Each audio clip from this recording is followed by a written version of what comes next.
I've got a report here. A man 2 hours before Obama was going to be in a town for New Hampshire was on the street with a gun in open view, and they arrested him for not having a license. There's no license to own a gun in New Hampshire, Texas, Vermont. They give you a license to conceal because under the common law, concealing a weapon is illegal. So they are definitely getting upset about that.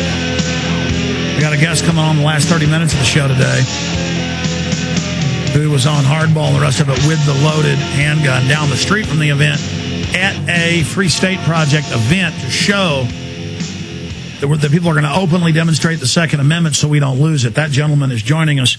I want to keep taking calls here for Steve Quayle. George in Illinois, you're on the air with Steve Quayle. Go ahead.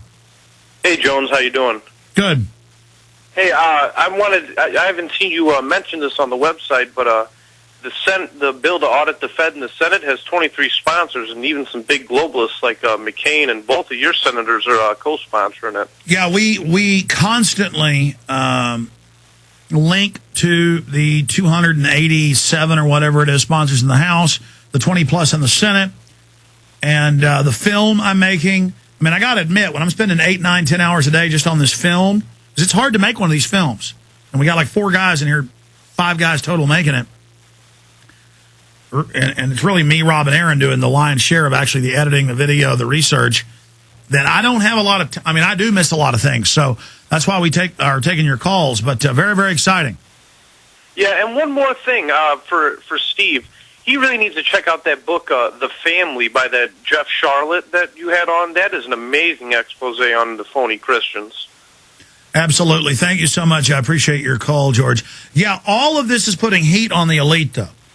And the fact that everybody is waking up to the New World Order, I want to warn the feds that they bombed the Oklahoma City building in 95 to demonize the Liberty Movement when Oklahoma passed a law against UN takeover. That isn't going to work this time. People now know the New World Order is real. Steve, well, I mean, how do you see this unfolding? Well, first of all, I think that they have to go hot because they know that the people are awakening. The audit the Fed, listen, you've got control of a nation's money. You've got control of the nation. That's what lobbyists are. That's what payoffs are, bribery. And when payoffs and bribery don't work, then you use blackmail. So that's why I believe things are going to have to go really hot. Also, I think people are losing track of the fact that there are extraneous events to us that are taking place right now, i.e. Israel and Iran. Now, why is that important to us? It is my contention that the devils that know how to go for what's going on in this country will most likely try and link and sync with a major world event so they can cover up their nefarious deeds. In other words, a worldwide traumatic event.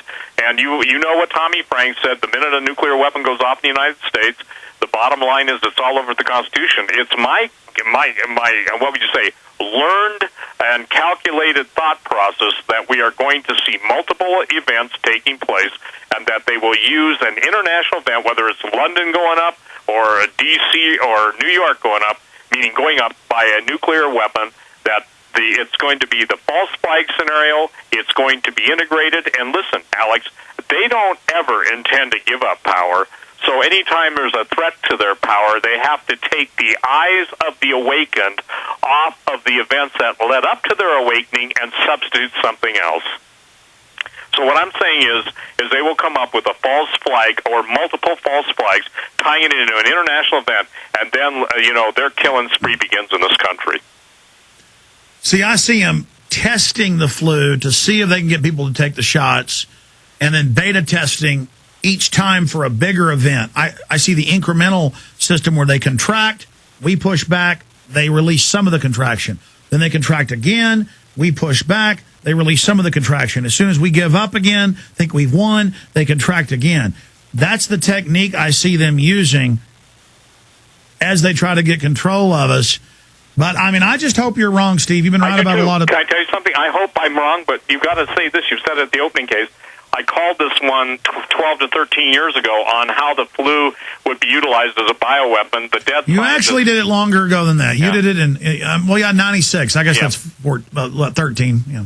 Well, the deal is that all I'm trying to say is that, look, I hope I'm wrong, too, but we're seeing too many things taking place that suggest that, look, I go back to that little formula, identification, vilification, nullification, death. It was Chris Matthews who should be arrested by the FBI for stating on his show that everybody that doesn't buy the health bill, do you see the quote?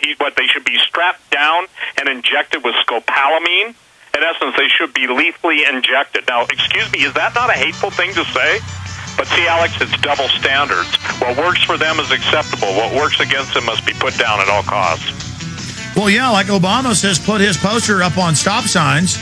We're saying don't do that. Put it up on legal places, and they're saying arrest me.